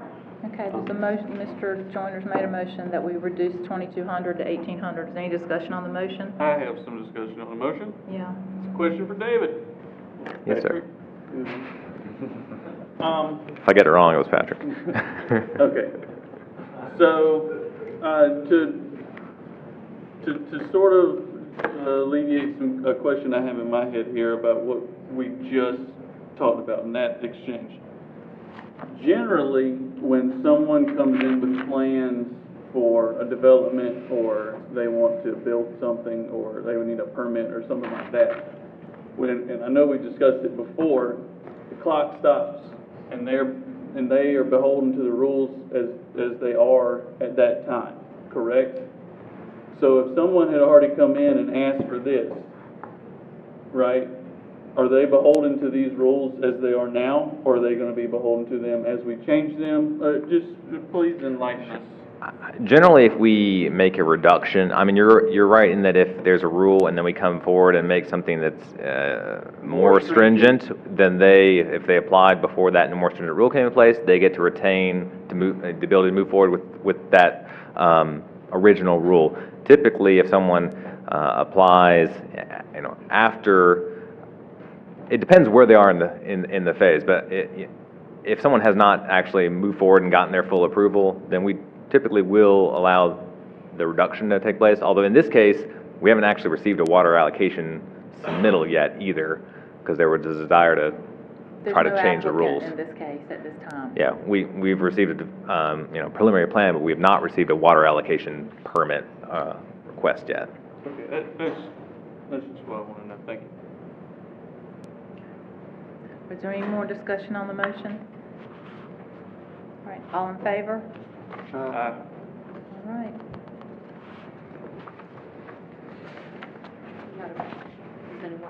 Was anyone opposed? No. So we had 2 opposed. All right, number 7. I apologize, I should have asked. Before we move on, can we look at scheduling a work session to look at the rest of the policy?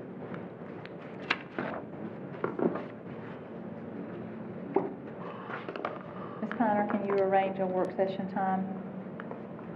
Would you like for me to? We don't have to do it right now. Dates I'm are- trying to, I've had conversations with Ms. Harmon, I've had conversations with lots of folks. I'm trying to make sure that I don't say we're gonna work on this and then we not work on this. So if you'd like to send it out to us tomorrow, best dates that work for y'all, that's fine. I just wanna make sure that we're following through on that commitment. Okay. Item number 7 is a public hearing for the proposed fiscal year 2018-2019 Town of Wendell budget. Piner and Mr. Kay.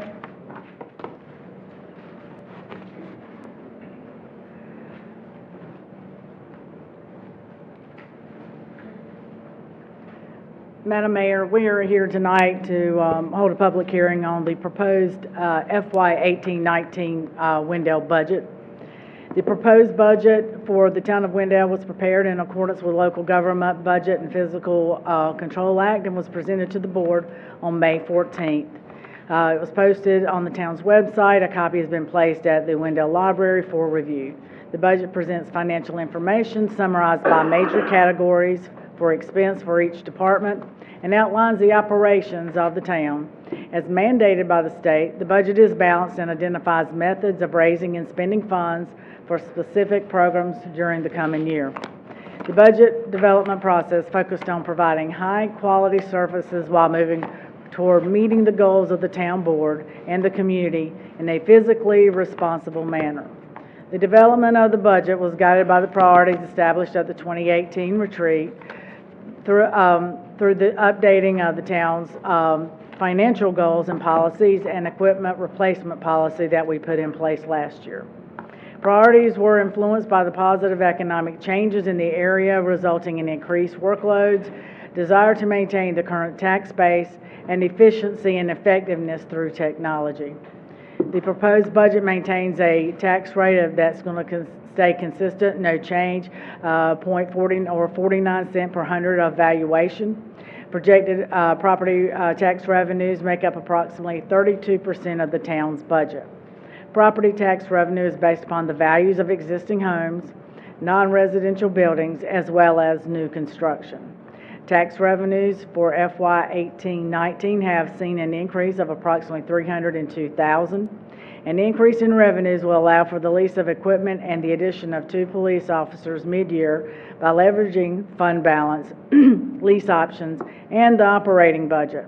No loans are planned for the upcoming budget.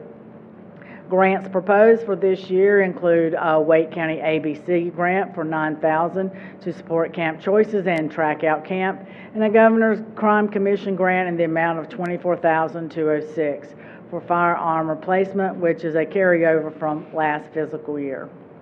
Madam Mayor would be glad to go through this in more detail. It is a balanced budget. We have had multiple work sessions, and we'll be glad to try to address any questions that you have. What you will see before you is a budget. Let me see. Right page. Of $6,424,270. That is where we are today. That is a decrease from last year. That is a result of it being from revenues that we received. We counted as revenues from loans that we had last year, approximately $2 million additional dollars on that. What we would also like to say is regarding personnel. That's an issue that continues to grow, continues to be a concern. We have a very dedicated, hard-working staff, as you see each and every day. Services with a demand placed on growth is maxing out our current staff. Just as we talked about police, there's vacation time, there's leave, there's sick time, and to make sure, because customer service is a priority. We don't sell something. We don't have something that people are seeking to buy. So we have our services, and that is one thing that is a priority, and we have had in the past where we had a specially developed through Wake Technical Community College, a customer service program that we recently had. We also have all of our employees, except with the exception of some new ones, that have also been through CPR training. We do these things in an effort to try to go over and beyond and understand that we are here to serve our community.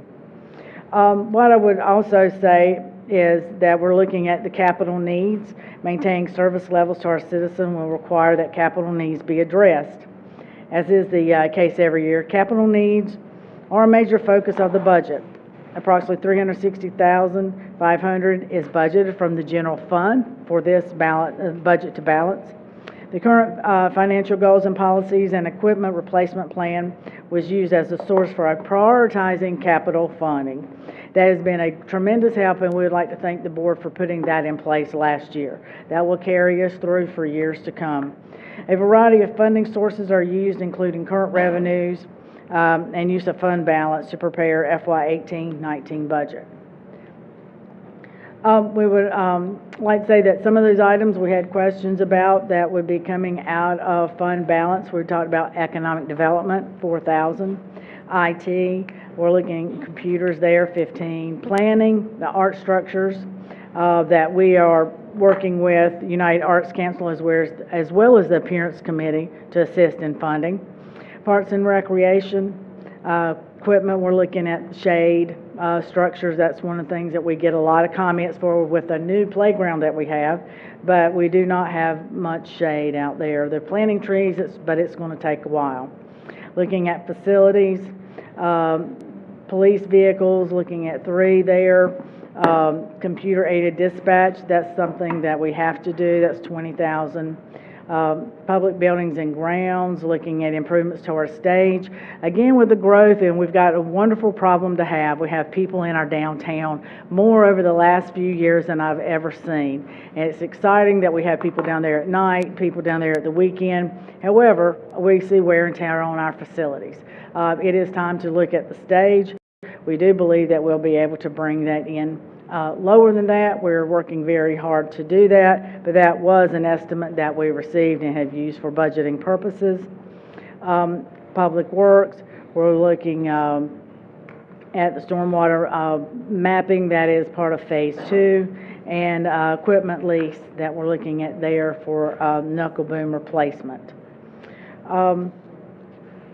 I also want to, just say just a little bit about looking ahead. When we first received numbers back from staff, we were over $1 million over projected revenues. Went back and asked staff to take a look, and they did a lot of cutting. I wouldn't say that it was a wish list.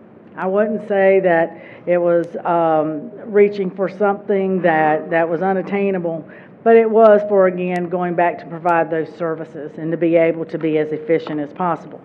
But we have to work within our means, just like we do at home. And they were willing to come back and did a great job of making this work.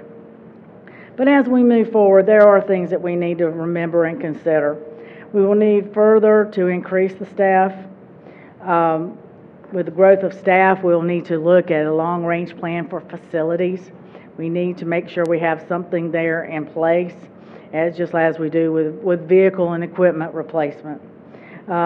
Although a considerable amount of funds has been spent to expand and improve facilities at the park, we're talking about the park's master plan. We're also needing additional facilities, such as restrooms. And so that is going to come at quite an expense too. And it does not apply for PARTF, or will not add points if we're looking at a PARTF grant in the future. So that can be very expensive, and we're going to be needing to look at that.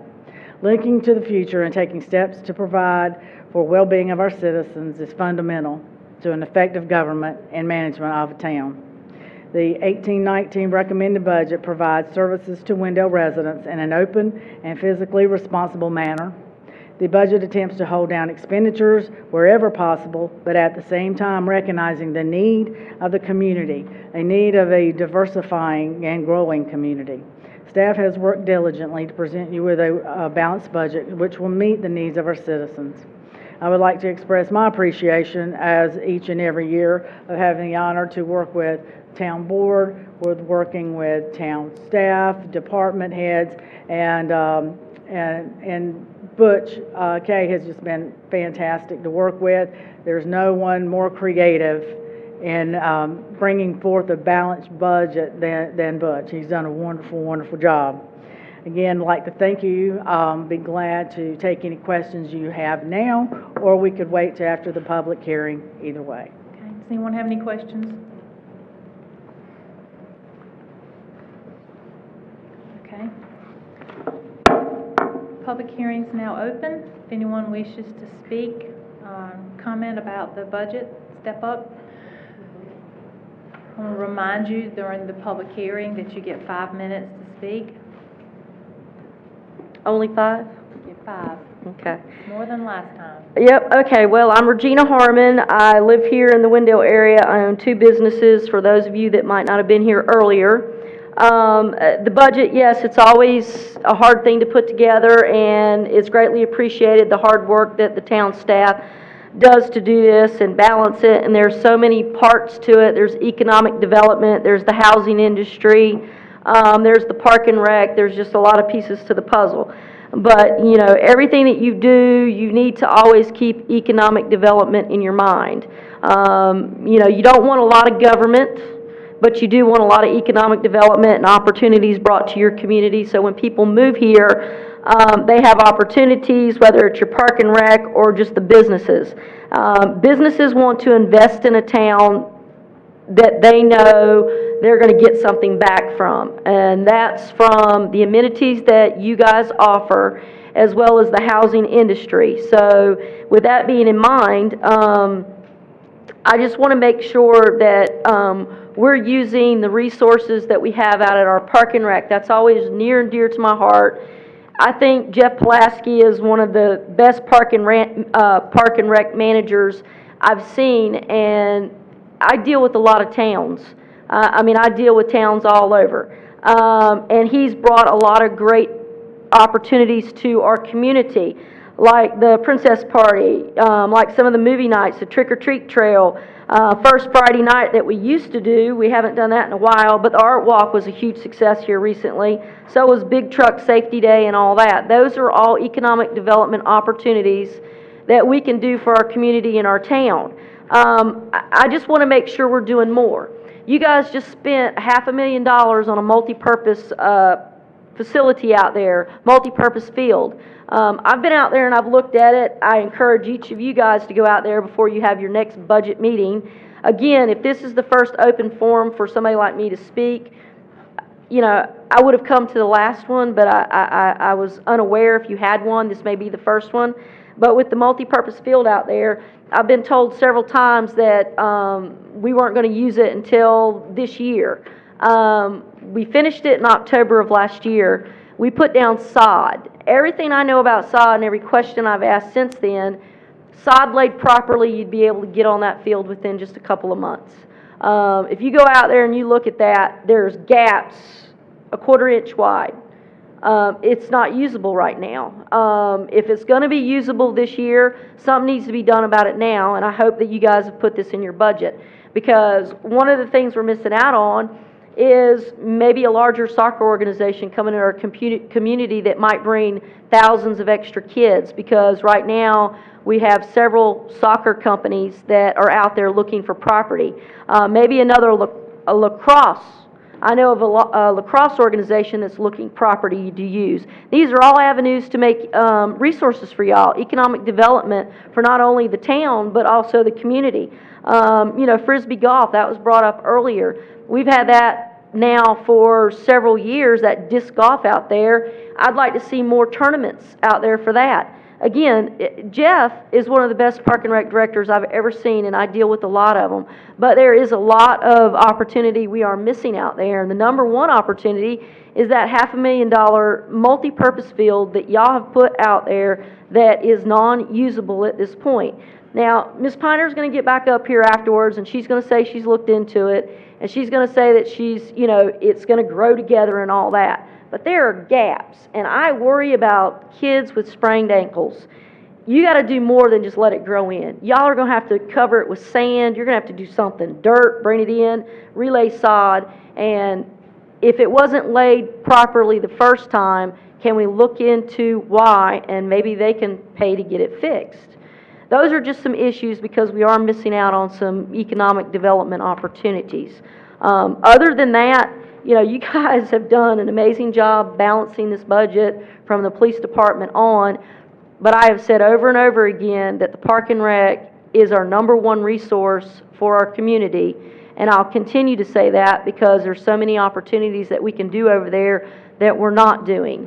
And if anybody looks around to the surrounding communities like Knightdale, they just got $1 million grant to build a multi-purpose complex that is 4 soccer fields big, and it's going to bring in $4.4 million of revenue to the businesses in the community. Now, do you think businesses are going to want to go there and open up? Yes. I just want our small piece of the pie. Thank you. Thank you, ma'am. Anyone else?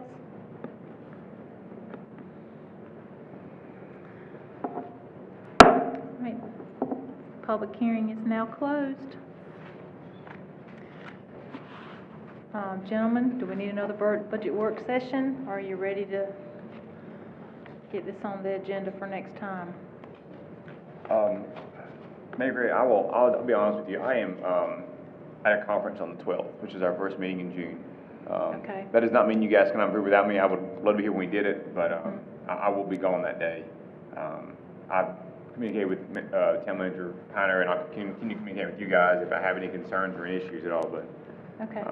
I just want to give you guys a heads up about my Thank you very unfortunate much. conflict I didn't realize. That's okay. Thank you very much.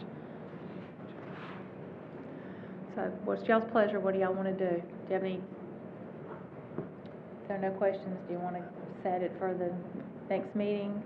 That would be June 11th, yes, ma'am, for action if the board would choose to do so.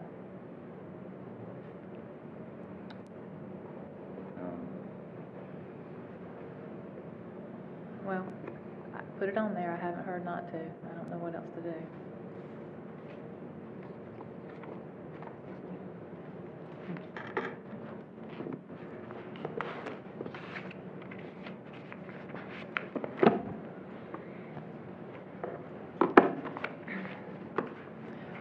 Item number 8 is update on board committees by town board members. Two of them are mine. The first one's Campo. I attended Campo a couple weeks ago. We held a public hearing on fiscal year 2018-2027 Transportation Improvement Program Amendment Number 4. Held a public hearing on the 2017 Draft Wake Transit Work Plan, and heard information from the North Carolina Build about the North Carolina Build presentation that dealt with the draft Spot 5 regional impact point assignments, and we heard some information about performance measurement data and sharing agreement.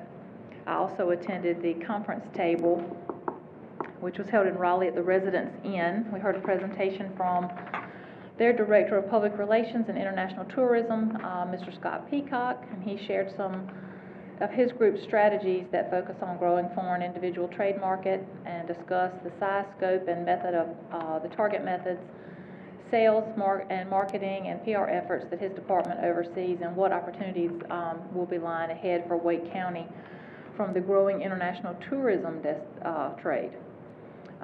These things, in both of these cases, actually obviously don't directly touch Wendell, but indirectly do. So it's interesting to hear and learn about what's happening in Wake County and transportation and tourism. The last one is the Triangle J Board of Governments, and that's Mayor Pro Tem Lutz. Yes, at the last Triangle J meeting, they adopted the North Carolina Association of Regional Councils intra-regional agreement. They adopted the 2019 budget, and they elected the officers for the 2018-2019 year. All right. That's all. Thank you. Item number 9 is Commissioners' Reports. We'll start with Commissioner Carroll. No comment tonight. Commissioner Lutz. I'll just say one thing. I just want to say a thank you and a congratulations to Officer Lloyd and his family for his service and, of course, his promotion tonight. The word was used, community spirit, in his promotion to sergeant, and I think that he always embodies that spirit when he's in the community, with my children especially. He's very friendly with them. I know my son, when he sees them in carpool, he says, "Hey Dad, there's our guy," and he waves at him. And so he always kind of brightens his day up too as well. So I just want to say thank him for that, and his family, for I know that it's a lot of time away from them. And then just thank you to the staff for their work on the budget. I know it's a lot of work. It's kind of Christmas for you guys, so thank you. Commissioner Myrick. Yes, I'd also like to thank staff for the work on the balanced budget. I know it's tough, balancing the budget. Also, my apologies for missing the last meeting. I had surgery on my right hand less than a week prior, so I was still recovering. And thank you guys for all the calls and text messages to check on me, and even one citizen helped me out with my yard work for a week, so I thank you for that. Commissioner Boyette. I'm glad the citizens help you because your board members ain't going to. I know, it's terrible. Today is the birthday of Mel Brooks, the voice of Bugs Bunny.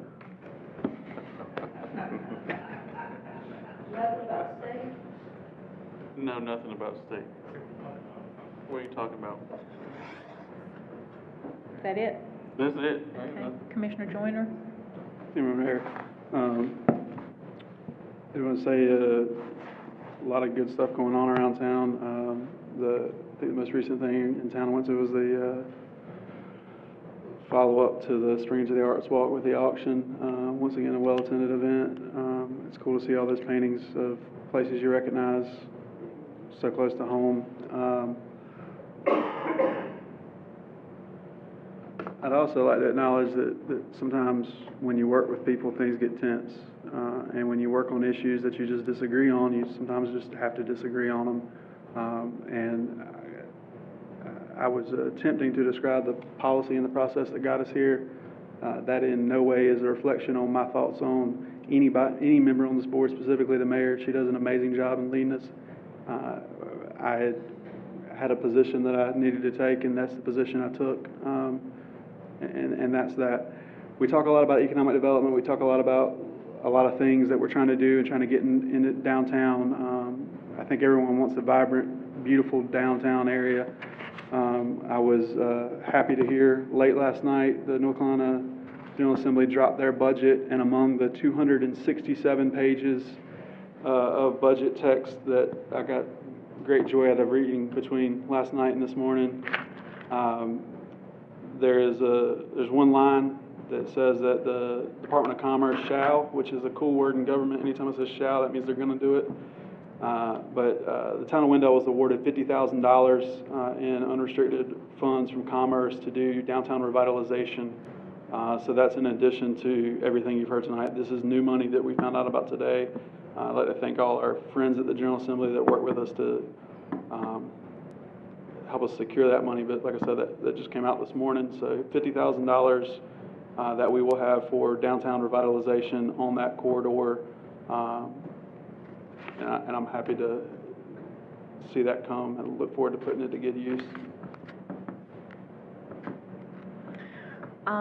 I wanted to comment as well about the Spring into the Arts. The second part, it's turned into such a great event, we've had to break it into two pieces. And the auction and reception for the artists was a really nice evening. The paintings were beautiful. It's a great fundraiser for our Parents Committee, and those folks are really hardworking. If you ever get to know any of them, or around them, you should thank them because they work hard for the citizens of Wendell. And Patrick Reedy is their liaison to the town. He works hard, and it's certainly, I think, above and beyond his job description without a doubt. So I appreciate all their hard work, and I want to thank them for that. Another thing that I have done since we last met is I was invited to attend the 5th grade graduation celebration at Carver Elementary School. I was real thrilled to be asked to speak. It's a very special day, one that parents are going to reflect on, so it meant a lot to me to be asked to be part of that. And while I was sitting there watching, I could see the excitement and the pride on the parents' faces and the children and their grandparents and stuff. But what really struck me was the smiles and the pride and excitement of the teachers and the principal and the staff. And Dr. Spivey came back for the day because she felt so close to this group, and she's recently retired. And those folks were just glowing at how excited they were with just the littlest things that some of those kids had done. Some of them have done huge things. Some of them have done something small, but for that kid, it's a huge thing. And they were just, it gave me such a good feeling to know that a wonderful school like that's right here in Wendell for our kids. Whenever teachers and all love your children like that, that means a whole lot to me, and it should mean a whole lot to parents. I'm sure that it does. We're very lucky to have them here, and the families are very lucky that their kids can go to school in a place that's such a wonderful environment for them. So I thank them for that. And do I have a motion to adjourn? Motion to adjourn. All right, we're adjourned.